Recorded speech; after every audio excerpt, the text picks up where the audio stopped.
This episode is brought to you by Accenture. When your advertising operations fall out of sync, everything else follows. Spotify and Accenture are working together to reinvent the rhythm of ad sales, using automation, analytics, and smarter workflows to simplify campaign delivery and access better data across the business. The result? Less time spent on operations, more time connecting brands with the moments and fandoms that matter most. Learn more at accenture.com/Spotify. This episode is brought to you by Google Chrome. You think you know a browser, but Gemini and Chrome? That's new.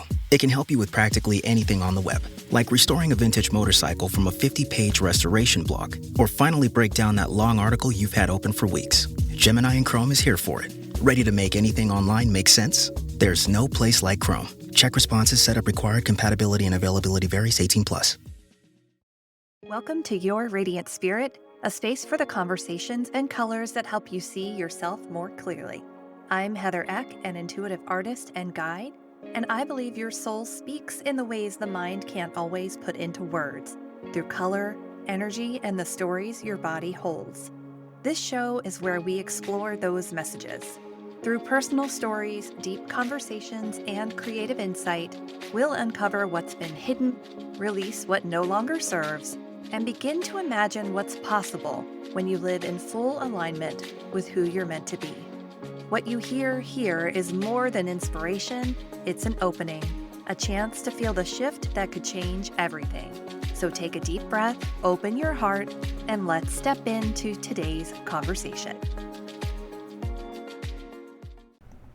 Welcome back. My guest today is Helene Rose. She's a transformational coach, speaker, brilliance coach, and the founder of Be Brilliant Network, a community created to help people reconnect with themselves, their inner wisdom, and the practices that support their healing and growth. Her journey is so interesting. It began during a very difficult chapter of her life when she was raising 2 young daughters and realized she had lost touch with herself.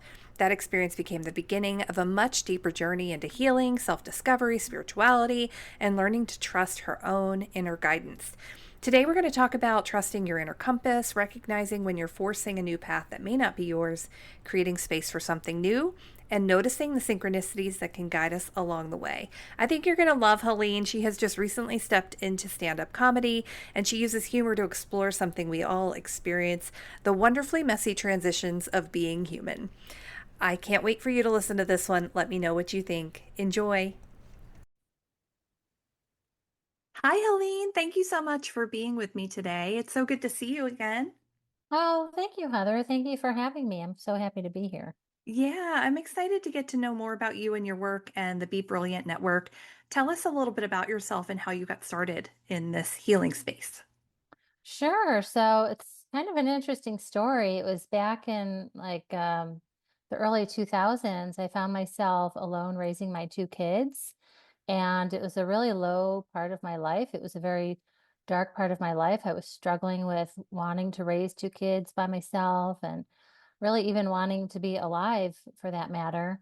And really thankfully, I was introduced to a teacher named Caroline McKay of the Accelerated Healing Academy. And she was that kind of woman that could just look into your eyes, see your soul, and help you remember who you are. And I Mm-hmm. just soaked up all her classes. And for the very first time in my life, I learned to pay attention to me, to my own feelings, to my sensations, to my thoughts. And I really learned so much from Carol Lee about energy and about myself and my thoughts. And she saved my life, Oh, honestly. wow. She saved my life.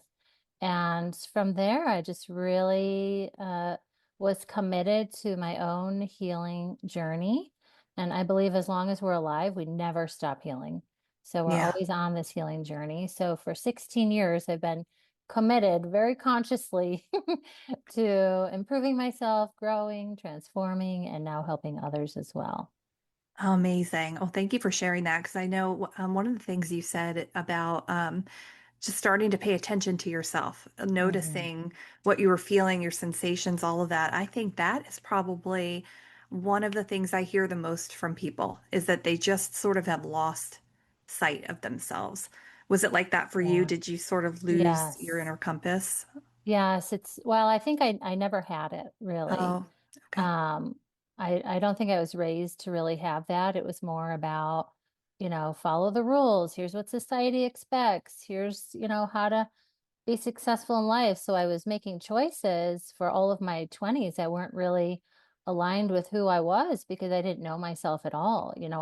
I married the first person that came along and I chose a career that would give me a good income versus really what was my passion. So, part of my journey has been developing tools that help me really be in touch with myself, and I call them brilliance practices. And they're really about being present with yourself and just being very aligned with your highest self. And now I teach that to others through Be Brilliant Network and in coaching that we do together. I love that. Tell us about Be Brilliant Network. I love you say you blend insight, humor, and practical spiritual tools.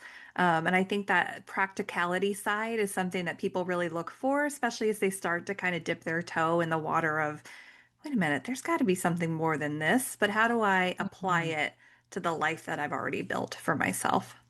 Exactly. So Be Brilliant Network is a collective of people who have gone through their own healing journey and have been very committed to healing.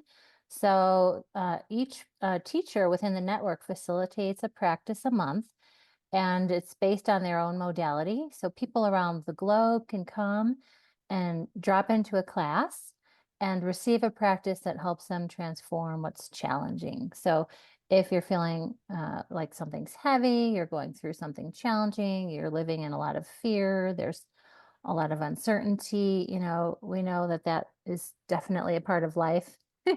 And so Yeah. the tools that teachers share are really about helping people transform and get to know their true self. So we've got all kinds of folks, coaches, counselors, healers, energy workers, shamans, spiritual directors, yogis, like Buddhist monk. Yeah, we're just really a community, a place that's non-denominational. It's just about getting to know yourself. And, especially through that healing journey, it can be so lonely. There's so Yeah. many changes that happen so quickly within yourself. Like for me, it would have been amazing to have a community like this because the people in my world did not understand what I was going through. I Hmm. couldn't even explain it because they're like, wow, that sounds crazy. We think you need medication. What, you know, really, I just needed some empathy and some understanding and other people going through the same thing. So, my vision with Be Brilliant Network is really to provide a place for people to come and dabble in various practices for transformation and figure out, what's going to help them really transform what's heavy. Yeah, I love that. I think that a lot of people just don't know where to start. And I think when you have a network like this where you have so many different options and practitioners and modalities to choose from, it can get a little bit overwhelming. But at the same time, I think what's nice about that is that you can sort of tune in and say, well, which practice or which practitioner am I drawn to first? Let me follow that curiosity because there's probably Yes. something in there for you there. Yes, exactly. And I do teach our brilliance practices in the network. So it's really lovely to see people contributing in a creative way. Just a really short, like tune into yourself. Here's a quick meditation because it doesn't need to be like a hours long practice of Yeah. writing or meditating. It's more about the consistency, the little bit every day, energetically releasing what's heavy. But we've got some really lovely folks that are super heart-centered and just really understand that people want to try things, try practice and see what works and then meet people who you connect with. Yeah, yeah.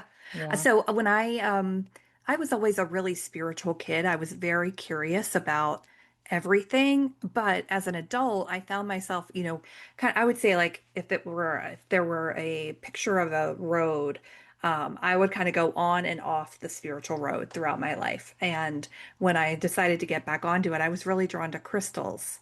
And I was really drawn to their colors and just holding them and learning about them and all of that. And I kind of joke and say that was like the gateway drug for me in my spiritual journey. What was it that you were drawn to initially, and which tools do you tend to add to your brilliance toolbox now? Sure, sure. Yeah, I love that you were drawn to crystals. For me, it was first I learned Reiki, Oh, okay. and I was really focused on energy. I opened up a Reiki practice in person when I moved. So what happened is I met Carol Lee and had a lot of transformation at once, and quickly sold my home in Buffalo, and then was wondering where am I going to go? And I felt so drawn to Colorado. Like I've always wanted to live out west. So I just made the decision. I'm moving to Colorado.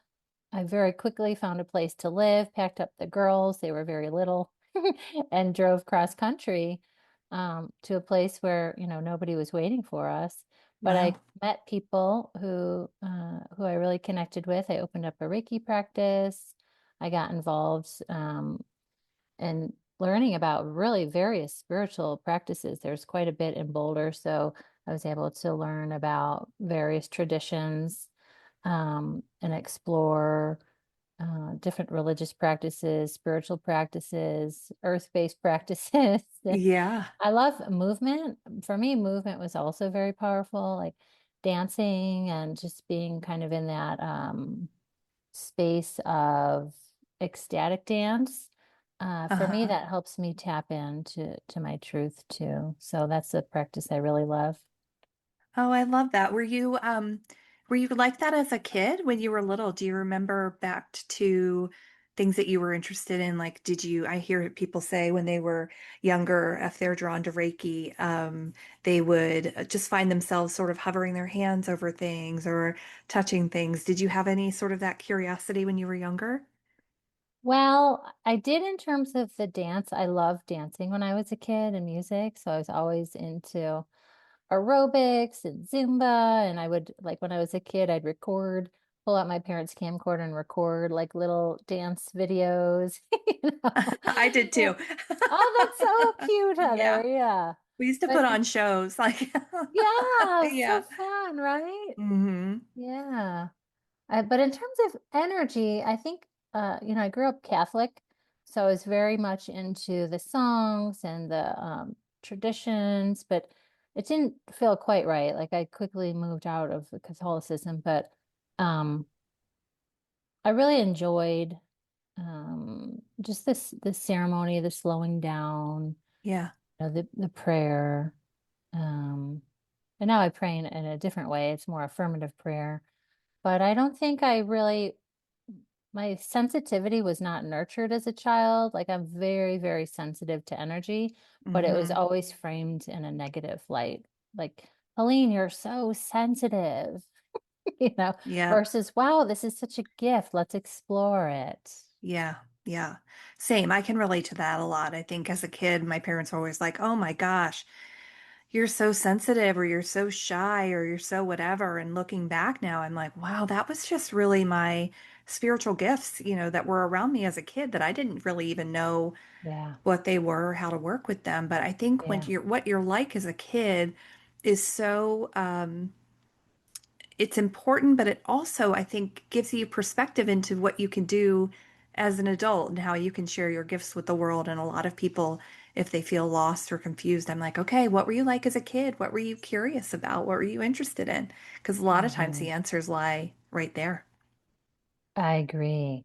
100%. Yeah. Yes, yes. And there's so much, once you realize how your childhood has impacted you, which is what I kind of my specialty when I work with clients is helping them really understand how their childhood affects them now and undoing some of those stories that we created from Yeah. childhood. But there's just so much power in realizing that we can release those stories, forgive ourselves, forgive those people, learn something, and then not repeat those same patterns anymore. Yeah. Yeah, exactly. You said your daughters were young when you moved. I'm assuming they're a little bit older now. I always think about like the impact that our spiritual development as parents has on our kids. And I know for me personally, if that sensitivity wasn't necessarily celebrated or cultivated, I'm especially aware of it in my son. When I notice, oh, he's very sensitive, I try to really give him space to be sensitive and also to play with his intuition a lot and to say, okay, well, he's very Yeah. intuitive. He will pop out with these things. Sometimes I'm like, that was not of this world. Like, where did that come from? Yes. And so I really try to cultivate that in him now. Mhm. He's 13 now, but when he was, I want to say 5 or so, we were driving somewhere and he said, "Mommy, I want you to know you're a master artist." And I said, "What?" And he goes, "You're a master artist? Like people are good artists, but you're like a master level." And I was like, Aw. "Okay, thanks, buddy." And I was like, "Thank you for that." And I was like, "That was divine. That did not come from that little 5-year-old. He has no idea what he just said." Aw. So there are things like that that I pay attention to when he says it. Yeah. I'm like, "Oh, dang." So, are your girls like that too? Are they curious about the spiritual and do they sort of play in those spaces or Yeah, I think how it really unfolded for us is that I really encourage them to pay attention to their own inner guidance. So versus like looking to me or somebody else about those big life decisions, like what class should I take? They're 19 and 21 now. So okay. it's like what class should I take? What college should I go to? And things like that. I really help them just know from inside themselves, like who they are, what their gifts are. Don't go to college, if you don't know what you want to study, just because people think you should go. Mm-hmm. So I'm really a big proponent in letting them really discover themselves and know themselves. But Yeah. it's also kind of cool to see how when they were in high school, they'd reject spirituality or anything kind of, you know, Kind of woo. a little woo woo or, oh, mom, she's so weird. She likes, whole wheat bread or whatever. Um, and now just to see them and the choices that they're making in their own life, it's really cool. Like one is planning to go to a sound bath at her college Oh, and cool. get some acupuncture. Like it's on her list of to-dos, and the other one's in yoga teacher training. Oh my So gosh. it's Yeah. really cool to see how they now, as they're emerging into adulthood, really choosing spirituality for Yeah. themselves. Yeah. It's a journey too. I think, you mentioned you grew up Catholic. I grew up, I guess, Methodist. But when I was a young person, though, I never really felt like the religious side of things was right for me. I felt like I needed to sort of have my own experience with God and the universe and sort of find my way through things. And I think it's good that they have had that opportunity to see you experience your growth and your development and choose what was best for you. And that as they get older, they're like, I get to do the same thing. Yeah. And if they ever Yeah. find themselves thinking, I don't think they ever will, because they've had you, kind of guiding them and supporting them, find themselves going, wait a minute, I feel like I lost something about myself here. Maybe the return back will be a gentler path for them than it was for you. Hmm. Yes, because they're not so far off their center. Yeah. Yeah. And Yeah. it's, of course, we're human. We'll always need to pull ourselves back to our truth and to our authenticity. We'll get pulled off in a certain direction. Our ego is definitely pretty strong. Yeah. Wants to limit us and keep us small. So, Yeah. yeah. I love that. So you're also a speaker, a coach, and a comedian too. Hmm. Tell us, how did you get into the comedian track? What was that like for you? Yeah, thanks for asking about that. Well, I've never watched comedy and I've never really gone to see it or explore it or ever had an interest in comedy at all. And so what happened was I've been studying and serving as a speaker and a workshop facilitator. And one day I happened to see an ad on social media, "Are you comedy curious?" And I thought, yeah, I am. I'm curious. If it had said, "Do you want to be a comedian?" I would have said no. But I thought I'll go to the class. I can learn new things, of course, and implement some humor into my talks. Um, but also what happened is too, I was creating a lot of space in my life. Both my kids were out of the house. I had gotten rid of most of the items in my home because I was planning a move. And even that physical release, that space that I created and also working on releasing some of my own fears and really doing some deeper healing work, really created space for something new to emerge in my life, which I see it as, something new because there was space. This comedy was able to come in, and I had no idea how much I'd love it. It is so fun. I have such a good time, and it's such a Yeah. good group of people. Like many nights, most nights of the week, I'm out working on content. And I have a Denver Fringe Festival show coming up in this summer. So my show is called The Enlightened Hot Mess, and it's about normalizing life transitions in our chaos. We're both human and spirit, and it's Uh-huh. just about celebrating life in that way. So I'm really excited to bring that comedy show into the world. Oh, I love that. I think Yeah. that you're going to touch a lot of people with that because I think you're right. There's so many of us that sort of sit in that space of like, oh my gosh, this is a hot, Yeah. I'm a hot mess, or this is a hot Yes. mess, or how do I get out of this? And Yes. I'm sure you've got some great stories to tell. Yeah. Yes. So it's so fun. How has comedy helped sort of you navigate life now at the stage that you're in? Sounds like you're close to being an empty nester, not quite, but really close. How has that helped you? Yeah. Yeah. Well, I consider myself an empty nester since my youngest is away at college Okay. and the oldest lives on her own.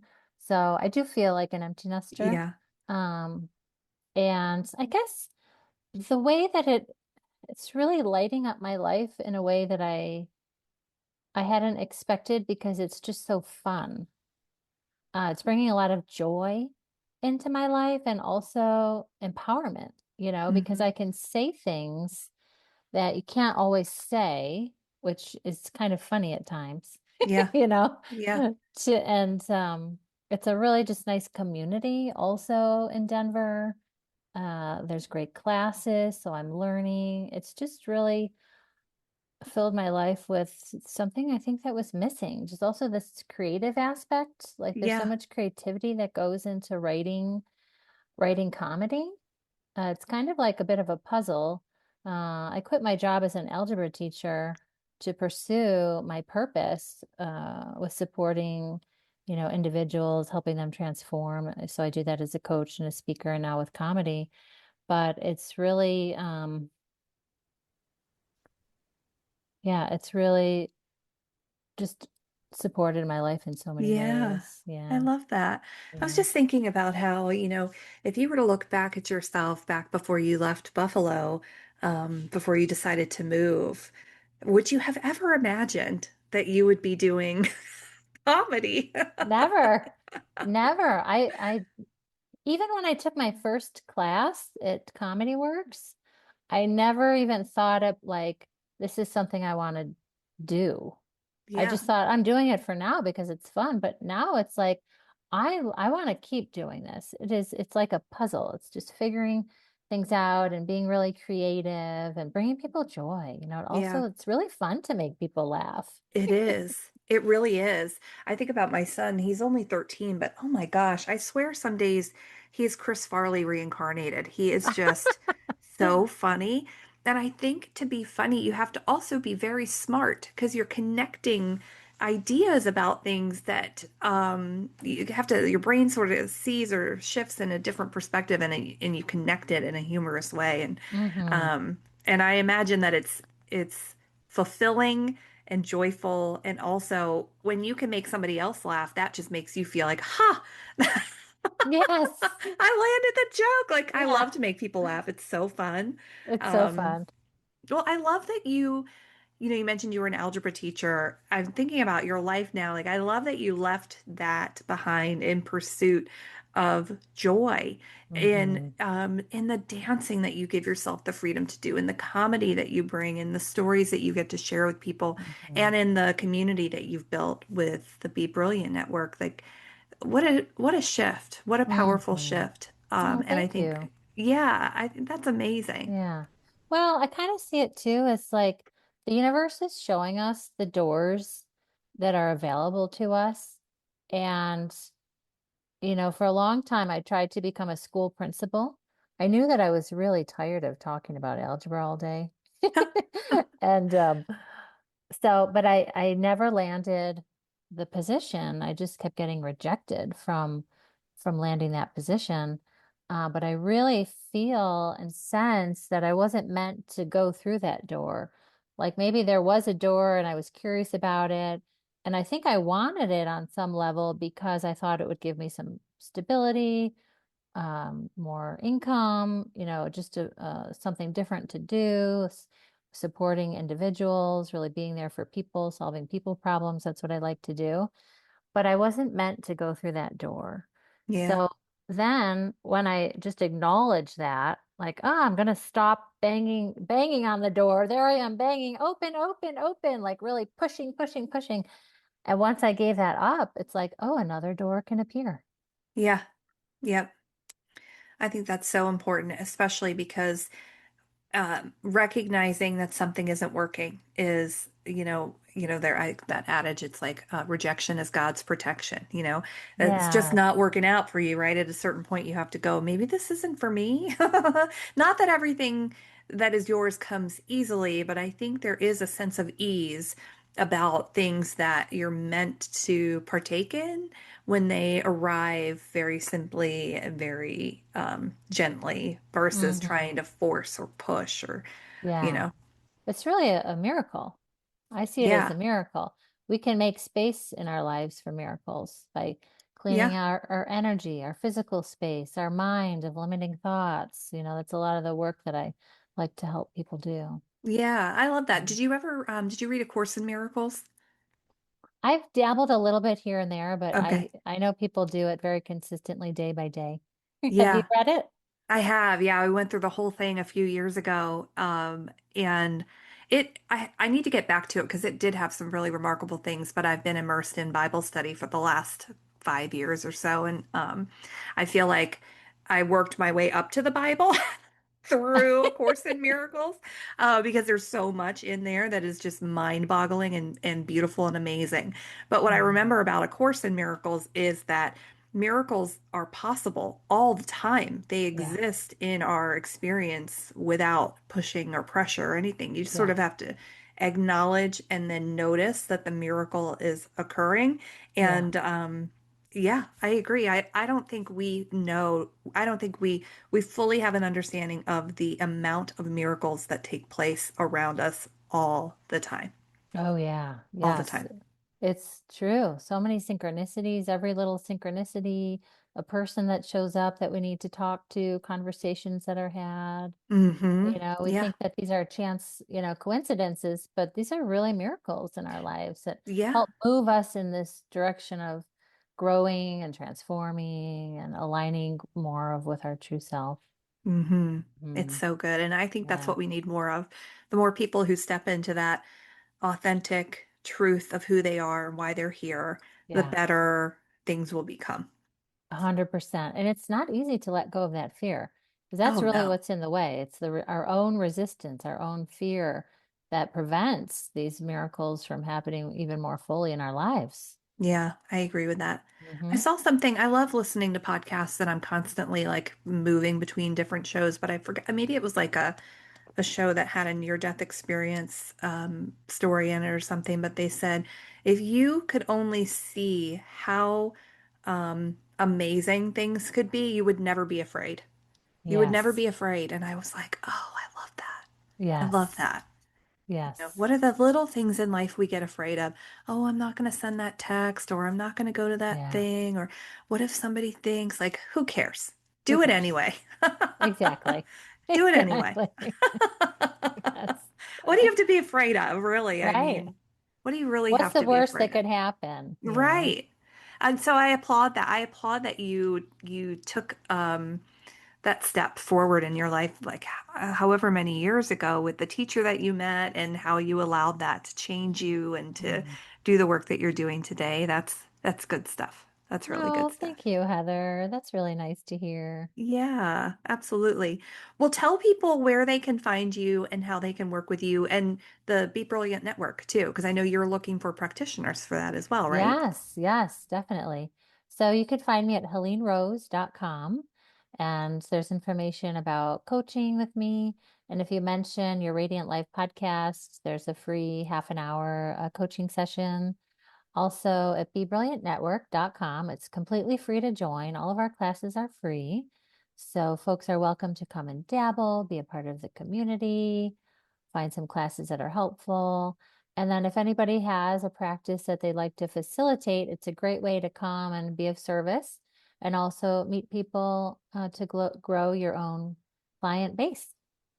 Amazing. Well, thank you so much for making the time to chat and to share your story with the listeners today. I know that they're going to get a lot of really good stuff and hopefully allow themselves to witness the miracles in their lives too. Yes. Oh, thank you, Heather. So Thank great to you. chat with you. You too. Thank you for joining me today on Your Radiant Spirit. Every conversation here is an invitation to go beyond the surface, to listen to what your soul has been whispering, and to step into the life you've been longing for. If you're ready to go deeper, to work in a way that's personal, creative, and profoundly transformative, you'll find ways to connect with me in the show notes. Whether it's through art, a guided session, or a fully immersive journey, you'll discover a space where your truth is seen and your next chapter begins. If this episode spoke to you, it would mean the world if you shared it with a friend, left a review, or subscribed so more people can discover the conversations we have here. Until next time, my friend, keep noticing the colors, the moments, and the nudges. They're all leading you home. And for now, take a breath, hold on to what resonated, and carry it with you into the rest of your day. Thanks for listening.